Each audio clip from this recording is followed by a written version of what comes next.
ഈ പഴയ കാലത്തൊക്കെ ഗവർണർമാരെ അല്ലെങ്കിൽ രാജ്ഭവനുകളെ വിശേഷിപ്പിക്കുന്നത് രാഷ്ട്രീയ നേതാക്കൾക്ക് വിശ്രമ ജീവിതം നയിക്കാൻ അല്ലെങ്കിൽ വിശ്രമ സങ്കേതങ്ങളാണ് രാജ്ഭവനുകൾ എന്നൊരു കാഴ്ചപ്പാടുണ്ട്. പക്ഷേ നമ്മൾ കഴിഞ്ഞ ഒരു പതിറ്റാണ്ടെങ്കിലുമായി എടുത്താൽ ഗവർണർമാർ സജീവമായി അഡ്മിനിസ്ട്രേഷനിൽ ഇടപെടുന്നുണ്ട്. ഇപ്പോൾ കേരളത്തിലടക്കം അത് വലിയ കോൺഫ്ലിക്റ്റ് ഉണ്ടാക്കുന്നുണ്ട്. പശ്ചിമ ബംഗാളിലും ആ പ്രശ്നം വരുന്നുണ്ട്. അപ്പോൾ ഗവർണർമാരുടെ പഴയ അലസ ജീവിതത്തെക്കാൾ ഇപ്പോൾ പ്രോആക്റ്റീവായ നിരന്തരം അഡ്മിനിസ്ട്രേഷനിലും ഇടപെടേണ്ടി വരുന്ന ഒരു സാഹചര്യമാണോ? ഗവർണർ ജനങ്ങളുടെ ഇടയിലേക്ക് ഇറങ്ങിച്ചെല്ലാൻ ബാധ്യസ്ഥനാണ്. രാജ്ഭവൻ എന്ന് പറയുന്നത് ബ്രിട്ടീഷ് രാജിൻ്റെ സമയത്തുള്ള അധികാരത്തിൻ്റെ കേന്ദ്രമായിരുന്നു. ഇന്നതിപ്പോൾ രാജ്ഭവൻ അല്ലെങ്കിൽ ജനരാജ്ഭവനാണ്, അല്ലെങ്കിൽ ലോക്ഭവനാണ്. ഇത് ഔപചാരികമായിട്ട് തന്നെ ആദ്യം പ്രഖ്യാപിച്ചത് ബംഗാളിൽ അടുത്ത കാലത്താണ്. വെറുതെ പ്രഖ്യാപിച്ചതല്ല. ഇന്ത്യൻ രാഷ്ട്രപതി വന്നപ്പോൾ രാഷ്ട്രപതിയോട് ഇത് പറഞ്ഞ് ബോധ്യപ്പെടുത്തി. രാഷ്ട്രപതി തന്നെയാണ് രാജ്ഭവൻ ജനരാജ്ഭവനാക്കി മാറ്റുന്ന ആ പ്രക്രിയയുടെ തുടക്കം. അതിൻ്റെ ഒരു താക്കോല് പ്രതീകാത്മകമായി തിരഞ്ഞെടുക്കപ്പെട്ട മുഖ്യമന്ത്രി ശ്രീമതി മമതാ ബാനർജിക്ക് എൻ്റെ സാന്നിധ്യത്തിൽ എൻ്റെ അപേക്ഷ അനുസരിച്ച് കൊടുത്തുകൊണ്ടാണ് അത് ജനരാജ്ഭവനാക്കി മാറ്റിയത്. അതിനുശേഷം ജനങ്ങൾക്ക് എപ്പോൾ വേണമെങ്കിലും രാജ്ഭവനിൽ വരാം, ഗവർണറെ കാണാം. അതുപോലെ രാജ്ഭവൻ തന്നെ തുറന്നു കൊടുത്തു. അതുവരെ ആ വലിയ കെട്ടിടത്തിനുള്ളിൽ എന്താണ് സംഭവിക്കുന്നത് ആർക്കും അറിയില്ലായിരുന്നു. ഇപ്പോൾ അവിടെ കുട്ടികൾക്ക് വരാം, കണ്ടക്റ്റഡ് ടൂറ്, ഒരു ഹെറിറ്റേജ് ടൂറ് ഏർപ്പെടുത്തി. അതുപോലെ പിന്നൊന്ന് മൊബൈൽ രാജ്ഭവൻ. ഈ ഇലക്ഷൻ്റെ സമയത്ത് ധാരാളം അക്രമങ്ങൾ, കൊലപാതകങ്ങൾ ഉണ്ടാകുക പതിവായിരുന്നു. അപ്പോൾ രാവിലെ 6 മണിക്ക് ഗവർണറുടെ മോട്ടോർ കേഡ് തെരുവിലിറങ്ങും. ആർക്ക് വേണമെങ്കിലും അത് കൈ കാണിച്ച് നിർത്താം. ഗവർണർ നിർത്തും, ആഹ്ലാദികൾ കേൾക്കും. അതിൻ്റെ പേരാണ്, ജനങ്ങൾ കൊടുത്തതാണ് ഈ മൊബൈൽ രാജ്ഭവൻ. അതിൻ്റെ പ്രയോജനം കണ്ടത്, ഒരിക്കൽ ഇത് കൈ കാണിച്ച് നിർത്തി ആരോ പറഞ്ഞു, സാർ ഒരു 4 കിലോമീറ്റർ അകലെ ബോംബുമായിട്ട് ആളുകൾ നിൽക്കുന്നു, അക്രമം നടക്കുന്നുവെന്ന്. ഞാൻ ധരിച്ചു ഇത് കേരളത്തിലൊന്നും സാധാരണ ഉണ്ടാകാത്ത കാര്യമാണ്, അത് എക്സാജറേഷനായിരിക്കും എന്നെനിക്ക് തോന്നി, അതിശയോക്തിയായിരിക്കും. പക്ഷെ ഞാനവിടെ ചെന്നപ്പോൾ കാണുന്ന ബോംബുമായിട്ടുള്ള ആളുകൾ ഓടുന്നതാണ്. അപ്പോഴങ്ങനെ ജനങ്ങളിലേക്ക് ഇറങ്ങിച്ചെല്ലൊരു ആവശ്യമാണ് എന്ന് തോന്നി. അതുകൊണ്ട് ജനങ്ങളിലേക്ക് ഇറങ്ങിച്ചെന്നു. ഒരു ആംനെ സാമ്നെ എന്നൊരു പ്രോഗ്രാം കോളേജ് വിദ്യാർത്ഥികൾക്ക്, കാരണം ഗവർണർ കോളേജുകളുടെ ചാൻസലർ കൂടിയാണ്, കോളേജുകളിലെ യൂണിവേഴ്സിറ്റി, അവർക്ക് എപ്പോൾ ഗവർണറെ കാണണം എന്നുണ്ടെങ്കിലും ഒരു ഇമെയിൽ അയച്ചാൽ പിറ്റേ ദിവസം രാവിലെ തന്നെ അവർക്ക് കാണാം. പിന്നെ ഒന്ന് നാട്ടിലിറങ്ങി നാട്ടുകാരെ കാണുക, അതുപോലെ പച്ചക്കറി മാർക്കറ്റിൽ ചെല്ലും വില ചോദിക്കുക, നടപടികൾ സ്വീകരിക്കുക. ഇങ്ങനെയുള്ളതിന് ഇപ്പോൾ നമ്മുടെ ട്രൈബൽ ഡെവലപ്മെൻറ്റ് ഏരിയ വില്ലേജസിൽ അവിടെ പോയി ഒരു ദിവസം ചെലവഴിക്കും അവരോടൊപ്പം. അതിന് കൊടുത്തിരിക്കുന്ന പേര് അമാർ ഗ്രാം എന്ന് പറഞ്ഞാൽ ബംഗാളിയിൽ എൻ്റെ ഗ്രാമം. ഇങ്ങനെ പല പല പദ്ധതികളുമായി ജനങ്ങളിലേക്ക് ഇറങ്ങിച്ചെല്ലുകയാണ്. അങ്ങ് ചോദിച്ച ചോദ്യം, ഗവർണർമാരിൽ ഇപ്പോൾ പെട്ടെന്നുണ്ടായൊരു മാറ്റമാണോ ഇത്? പെട്ടെന്നുണ്ടായ മാറ്റമല്ല, ഒരു ഗവർണറുടെ ചുമതലയാണത്. കാരണം ഗവർണറെ നിയമിക്കുന്നത് രാഷ്ട്രപതിയാണെങ്കിലും രാഷ്ട്രപതിക്ക് ഗവർണറെ നിയമിക്കാനുള്ള അധികാരം കൊടുത്തതും ഗവർണർക്ക് ആ അധികാരം ഉപയോഗിച്ച് ഭരിക്കാൻ അവകാശം നൽകിയതും ഭരണഘടനയാണ്.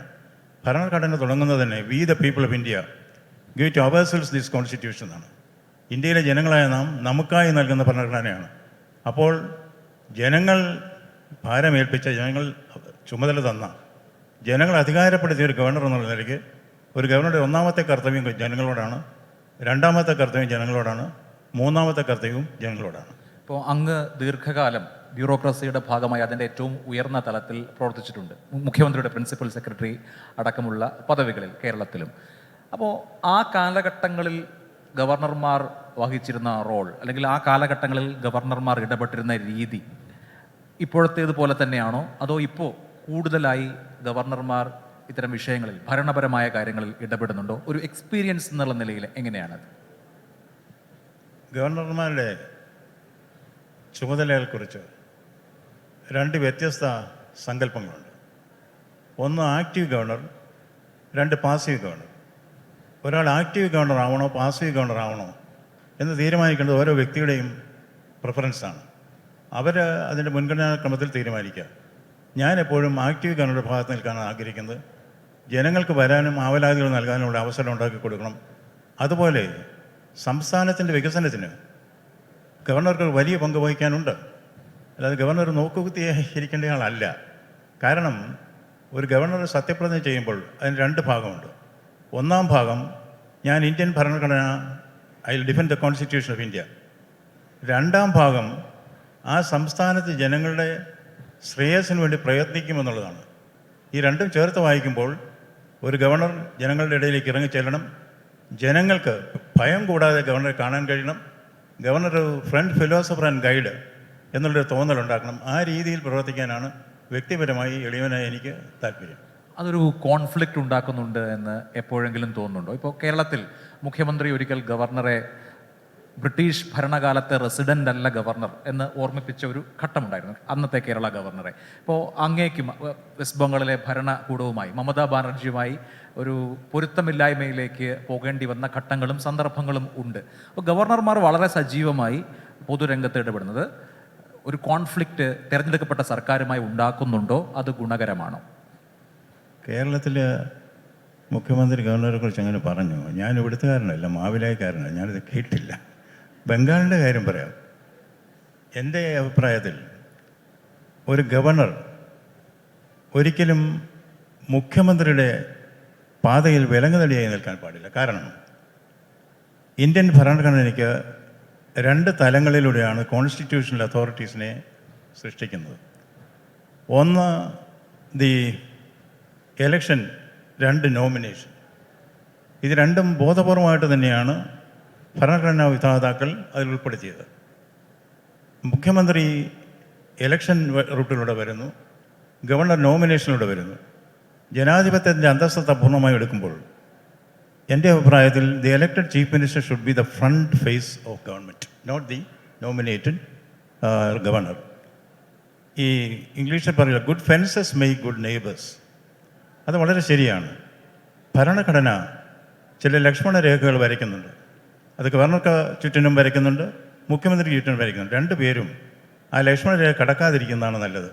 പിന്നെ രണ്ട്, ഈ പ്രായം കൊണ്ട് ചില പക്വത ഉണ്ടാകുമല്ലോ. പ്രായമാകും തോന്നുന്നു നമുക്ക് ഒരു കാര്യം മനസ്സിലാകും, ഞാൻ എന്നുള്ള ഭാവം ഉപേക്ഷിക്കണം. ഒരു ഗവർണർ എന്നുള്ളത് ഞാൻ എല്ലാം ഞാൻ എന്ന് കരുതരുത്, അതുപോലെ മുഖ്യമന്ത്രിയും കരുതരുത്. ഇതൊക്കെ ജനങ്ങൾ നമ്മളെ ഏൽപ്പിച്ചിരിക്കുന്ന ചില ചുമതലകളാണ്. ഇതൊന്നും നമ്മുടെ മിടുക്കല്ല. എൻ്റെ അഭിപ്രായത്തിൽ ദൈവം ഈശ്വരൻ ഏൽപ്പിക്കുന്നതാണ്. ദൈവത്തിൽ വിശ്വസിക്കാത്തവർക്ക് അവരെ ഏൽപ്പിക്കുന്ന ഭരണഘടനയാണെന്ന്, ഭരണഘടന രണ്ടുപേരെ ഏൽപ്പിക്കുന്ന ഭരണഘടന തന്നെയാണ്. ഏതായാലും പരസ്പരം കലഹിക്കാതെ ഈഗോ ഒഴിവാക്കിയാൽ, ഈഗോ എങ്ങനെ ഒഴിവാക്കാമെന്ന് ചോദിച്ചാൽ എനിക്കറിയില്ല. ഈഗോ വരുമ്പോഴത്തേക്ക് യു ഗോ എന്ന് പറയുക, അത് മാത്രമേ നിവൃത്തിയുള്ളൂ. ഈഗോ ഒഴിവാക്കി ഞാൻ പറയുന്നതെല്ലാം ശരി, ഞാൻ പറയുന്നതെല്ലാം കേൾക്കണം, എന്നെ എല്ലാവരും ആദരിക്കണം, എന്നെ എല്ലാവരും അംഗീകരിക്കണം, അങ്ങനെ കരുതരുത്. ഒരു ജനാധിപത്യ സമ്പ്രദായത്തിൽ നാം ചെയ്യുന്ന ഓരോ പ്രവൃത്തിക്കും ഉത്തരവാദിത്വം നമുക്കുണ്ട്. നമ്മൾ വിമർശിക്കപ്പെടാം, ഗവർണർ വിമർശിക്കപ്പെടാം, മുഖ്യമന്ത്രി വിമർശിക്കപ്പെടാം. ഇതൊക്കെ മനസ്സിലാക്കിക്കൊണ്ട് പരസ്പരം യോജിച്ച് പോകുന്നതാണ് ജനനന്മയ്ക്ക് നല്ലത് എന്ന് മുഖ്യമന്ത്രിയും ഗവർണറും വിശ്വസിച്ചാൽ അവിടെ തർക്കങ്ങൾ തീരും. അഥവാ തർക്കങ്ങൾ ഉണ്ടായാൽ പരിഹരിക്കാൻ പറ്റും. തർക്കങ്ങളില്ലാതെ പോകാൻ പറ്റില്ല. കാരണം ഒരു തിരഞ്ഞെടുക്കപ്പെട്ട മുഖ്യമന്ത്രിയും അതുപോലെ ഭരണഘടന സംരക്ഷിക്കാൻ ബാധ്യസ്ഥനായ ഒരു ഗവർണറും തമ്മിൽ ആശയപ്പൊരുത്തമില്ലായ്മ പലപ്പോഴും ഉണ്ടാകും, വീക്ഷണങ്ങളിൽ മാറ്റമുണ്ടാകും. ഇതൊക്കെ പരസ്പരം മനസ്സിലാക്കണം. അങ്ങനെ വന്നാൽ ഒരു അണ്ടർസ്റ്റാൻഡിങ് ഉണ്ടെങ്കിൽ, പരസ്പര ബഹുമാനമുണ്ടെങ്കിൽ ഇത് നടക്കുമെന്നാണ് എനിക്ക് തോന്നുന്നത്. അയ്യപ്പ പണിക്കർ സാർ പറഞ്ഞ പോലെ ജ്ഞാനപ്പാനെ മാറ്റി അത് ജ്ഞാനപ്പാനയാക്കി, ഞാൻ ഒരാൾ ഉള്ളത് കൊണ്ട് ഇവിടെ സൗരയൂഥം കറങ്ങുന്നു എന്നൊന്നും ഒരു ഗവർണറിനും ധരിക്കരുത്, മുഖ്യമന്ത്രിയും ധരിക്കരുത്.